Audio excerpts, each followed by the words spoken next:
തറവാട്ടിലൊരു മരണം ഉണ്ടായിട്ട് 3 മൂപ്പരില്ല. ഇതാപ്പ സ്ഥിതി, നിങ്ങളെ പുയ്യാപ്പിളിന്റെ സ്ഥിതി.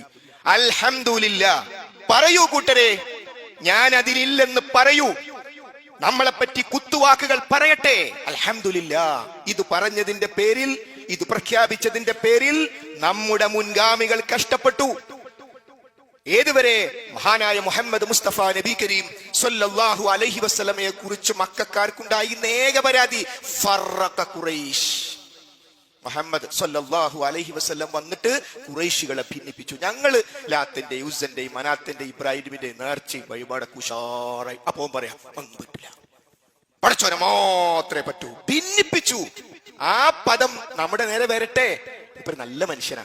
മരിച്ച 1-ാം ദിവസം ഇവിടെ ഉണ്ടായിരുന്നു, 2-ാം ദിവസം ഉണ്ടായിരുന്നു, 3-ാം ദിവസം ഒരു 11 മണി അതിന് മുപ്പര് കാണില്ല.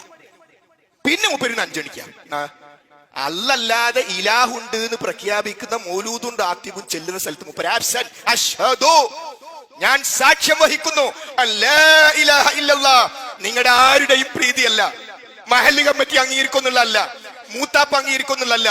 എന്റെ റബ്ബുണ്ട്, ആ റബ്ബിനെതിരായത്. അതുകൊണ്ട് ഇതിന് ഞാനില്ല.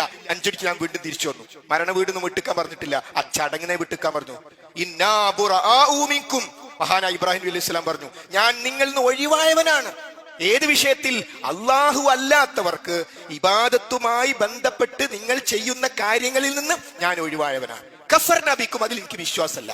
ആ വിഷയത്തിൽ ഞാനും നിങ്ങളും തമ്മിൽ അഭിപ്രായ വ്യത്യാസത്തിലാണ്. ഇതായിരിക്കണം സഹോദരങ്ങളെ നമ്മുടെ നിലപാട്. അപ്പോൾ റബ്ബല്ലാത്തവർക്ക് നേർച്ച കൊടുക്കുന്ന ഒരു ചടങ്ങ് വന്നാൽ, റബ്ബല്ലാത്തവരുമായി ബന്ധപ്പെട്ട ഒരു ജാറത്തിൽ ആ ഒരു കബറ് കെട്ടിപ്പൊക്കി അവിടെ ആഘോഷ സ്ഥലമാക്കി ജനങ്ങൾ ഒന്നാകെ അങ്ങോട്ട് പോകുമ്പോ, അവിടുത്തെ ഭക്ഷണം നമ്മുടെ വീട്ടിലെത്തുമ്പോ അതിപ്പോ മടക്കിയ പ്രശ്നാവൂലേ? പ്രശ്നാവണ്ട.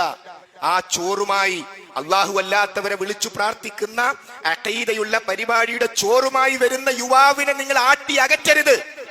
ഇരിക്കാൻ പറയണം. മോനെ ഇരിക്കി, കുറെ ഓടിച്ചളർന്നു വരുന്നല്ലേ, ഇരിക്ക്. കഴിയിൽ വെള്ളം കൊടുക്കണം, വീട്ടിലാൾ വന്നിരിക്കുകയാണ്. എന്നിട്ട് പറയാ, ഞാനേ മുഹമ്മദ് നബിനെ സല്ലല്ലാഹു അലൈഹി വസല്ലം വല്ലാതെ സ്നേഹിക്കുന്ന ആളാണ്, ഈമാൻ കിട്ടി മരിക്കണം എന്ന് വിചാരിക്കുന്ന ആളാണ്.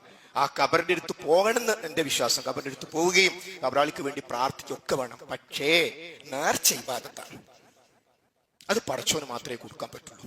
അത് പടച്ചോനല്ലാത്തവർക്ക് കൊടുത്തതിന്റെ ഭക്ഷണം അത്. അതുകൊണ്ട് ഇതിരിക്ക് പറ്റൂല. മോന് വിഷമത്തില്ല? വിഷമമില്ല. ഓ, നമ്മൾ തമ്മിൽ എന്താ തെറ്റുന്നത്? നമ്മള് പൊടാവിടുന്ന് ഒരു കേറി പോറത് ഉണ്ട്. പാടാ, ഇരിക്കടാ, വെള്ളം കുടിച്ച മോനെ, വിഷയം പറയണം. ആ വന്നാൽ നാളെ ഈ തൗഹീദിന്റെ കൊടി പിടിക്കാനുള്ളവനായിരിക്കും ഒരു വിഷയം മനസ്സിലായാൽ. അപ്പൊ അതുകൊണ്ട് സഹോദരങ്ങളെ, ഷഹാദത്ത്, ഈമാൻ കിട്ടി മരിക്കണമെന്ന് ദുആ ചെയ്യണമെന്ന് പറഞ്ഞാൽ മാത്രം പോരാ, അത് പരസ്പരം വസിയത്ത് ചെയ്താൽ മാത്രം പോരാ, നമ്മുടെ ജീവിതത്തിൽ അത് ഉണ്ടെന്ന് ഉറപ്പുവരുത്തണം.